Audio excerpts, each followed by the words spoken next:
एक women empowerment की एक पहल जहां से स्टार्ट की गई और एक बहुत अच्छा रोल यहां पे वुमेन्स को मिलेगा। देखिए, ये पहल बहुत पहले शुरू हो चुकी है गवर्नमेंट ऑफ इंडिया की पॉलिसीज के तहत,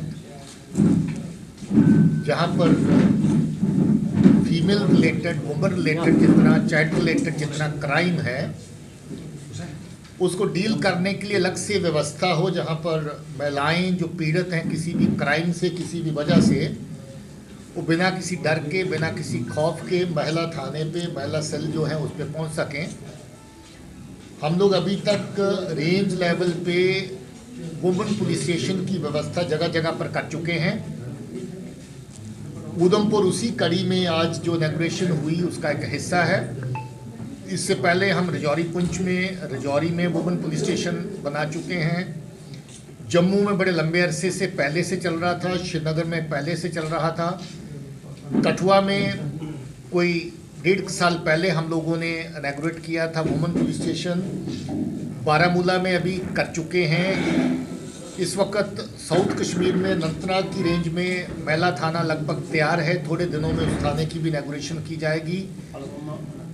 और पुलवामा के रीजन में भी हम लोग एक नई व्यवस्था महिला पुलिस स्टेशन की कर रहे हैं। बुनियादी मकसद इसका ये है कि बहुत सा क्राइम ऐसा है जो अनरिपोर्टेड चला जाता है, क्योंकि महिलाएं सुरक्षित महसूस नहीं करती, इतना कॉन्फिडेंट महसूस नहीं करती कि वो जाकर के अपना दुख दर्द, अपनी तकलीफ़ जो उनके साथ ज़्यादती होती है उसको थाने पे जाके बयान कर सकें।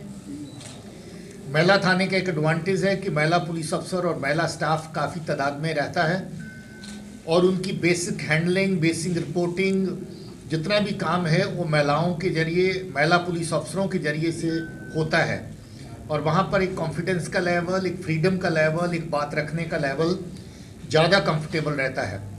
तो मैं ये समझता हूँ कि ये एक और कदम है इस दिशा में कि हम अपनी जो वुमेन हैं, जो किसी भी क्राइम से पीड़ित हैं, किसी भी तरह की दुख तकलीफ़ उनकी है, जो थाने तक शिकायत लेके जाना चाहती हैं, उसके लिए ये सुविधा क्रिएट हुई है।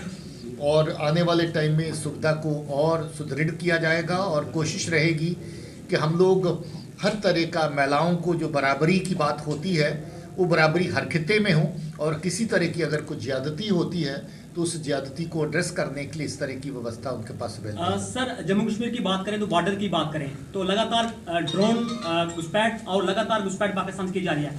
क्या जो हमारा माहौल शांत है जम्मू कश्मीर में उसको डिस्टर्ब करने की कोशिश की जा रही है?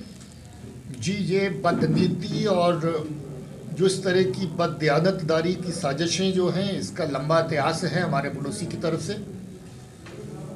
इसको बराबर कोशिश करने की ताक में रहते हैं कि कहीं जम्मू कश्मीर का अमन पसंद खित्ता, जहां पर बड़े लंबे अरसे से अमन प्रवेल कर रहा है, उसको डिस्टर्ब किया जाए।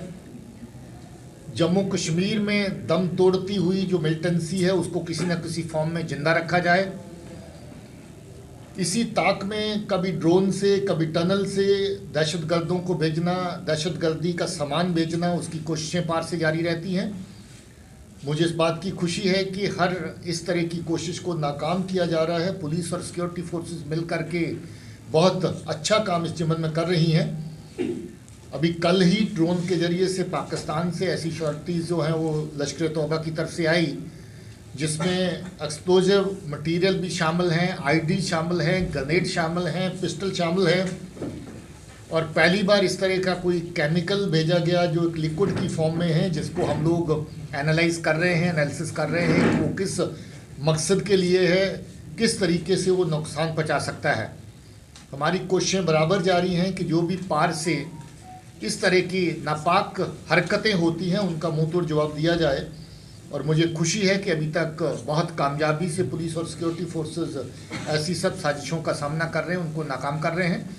आने वाले टाइम में भी ये कोशिश जारी रहेगी। सर, मेरे सहयोगी ने जैसे कहा कि लगातार जो है हथियार पाकिस्तान की तरफ से जो है बॉर्डर पे फेंके जा रहे हैं, तो क्या आतंकी जो हैं तो वो हथियारों के पास कम है? क्या वो हथियारों से जूझ रहे हैं, इसीलिए पाकिस्तान की तरफ से जो हथियार यहाँ पे भेजे जा रहे हैं? देखिए, पाकिस्तान, जैसे मैंने कहा कि ड्रोन और यही एक जरिया नहीं, जो दहशतगर्द वहाँ से ट्रेनिंग लेकर के आते हैं जहाँ पर वेपन भेजने का, बहुत सारी कंसाइनमेंट्स कश्मीर के अलग अलग खित्तों के बॉर्डर के जरिए से भेजी जा रही है। नया चलन जो पिछले 2 साल से देखने को मिल रहा है, नारकोटिक्स को मिक्स करके वेपन्स के साथ भेजा जा रहा है और उन्हीं नारकोटिक्स की सेल से जो पैसा आता है उसको मिलिटेंसी को फंड करने के लिए इस्तेमाल किया जा रहा है। जैसा मैंने कहा कि साजिशें बहुत हैं, कोशिशें बहुत हैं, मगर हमारी तरफ से भी कोशिश, काउंटर मेजर्स अपनी जगह पे इन प्लेस हैं और अभी तक बहुत सारा ऐसा सामान पकड़ा है। पिछले साल का अगर मैं जिक्र करूं तो दहशतगर्द जो मारे गए उनकी तादाद 182 थी, मगर जो वेपन हमने पकड़े उनकी तादाद 300 से ज़्यादा थी। इसका मतलब जो वेपन ज़्यादा भेजा जा रहा है कि और ज़्यादा तादाद में मिलिटेंट को तैयार किया जाए, मिलिटेंट 300 से ज़्यादा थी।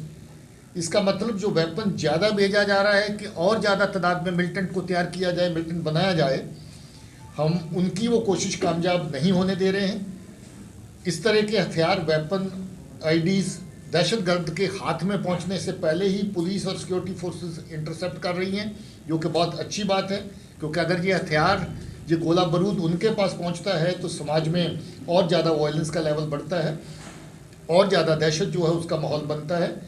बहुत सारी इस तरह की जो पकड़ दकड़ है बहुत पहले हो जाती है मिलिटेंट के पास पहुंचने से, और क्योंकि बहुत ज़्यादा सामान पकड़ा जाता है इसलिए कोशिश पाकिस्तान की तरफ से रहती है कि जो वेपन की शॉर्टेज है, जो ग्रेनेड की और आईडीज़ की शॉर्टेज है, उसको ड्रोन के जरिए से बाकी जगहों से पूरा किया जाए। मगर जैसा मैंने कहा कि हमारे इंट नेटवर्क, इंट ऑपरेटर्स और हमारी जो फिजिकल सिक्योरिटी ग्रिड्स हैं वो पूरी तरह सतर्क हैं और अपनी जगह पे अच्छे से काम कर रही हैं और इसी वजह से ये कामयाबियाँ इसमें सर, इनपुट है कि अफगान के जो मिलिटेंट्स हैं वो भी बॉर्डर पर है, एलओसी पर है, वो भी क्रॉस करना चाहते हैं, सर क्या कहेंगे? ऐसा कोई इनपुट नहीं है। Thank you sir.